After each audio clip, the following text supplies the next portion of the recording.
पागल तो सभी बोलते हैं मैडम। 5000। ये क्या बात हुई? पागल को पागल मत बोलो, टिंगू को टिंगू मत बोलो।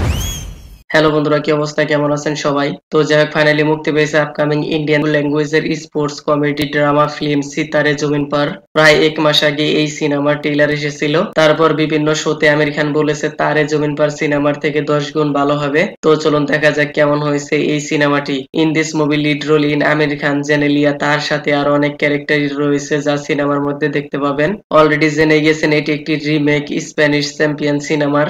তার সাথে কিছু শর্ট সিন অনেকটাই মিল রয়েছে, আর এজন্যই হয়তো সিনেমার হাইপ একটু কম মনে হয়েছে। লেকিন বাই সিনেমার character build up, story line, presentation excellent লেগেছে।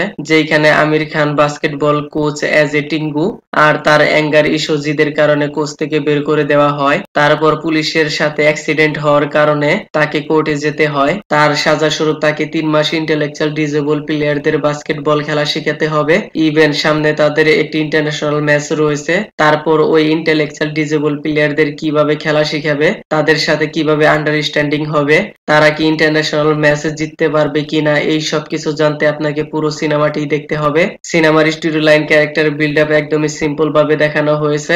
এইরকম সিম্পলি হওয়ার কারণে অডিয়েন্স অনেক তাড়াতাড়ি স্টোরি লাইনের সাথে গ্র্যাব হয়ে যায়, যা দেখতে মোর দেন ইন্টারেস্টিং ফিল হয়। কিন্তু প্রায় 3.25 ঘন্টার এই সিনেমাটি ফার্স্ট পার্ট আপনাকে বোরিং ফিল করাবে, কিউকি সেইখানে স্টোরি বিল্ড আপ করতে আর পার্সোনাল ইস্যু দেখিয়ে অনেকটা সময় লেগে যায়। আমির খান আর জেনেলিয়ার পার্সোনাল ঝামেলা অনেক দূর পর্যন্ত দেখতে পাওয়া গেছে, এতটা না হলেও চলতো।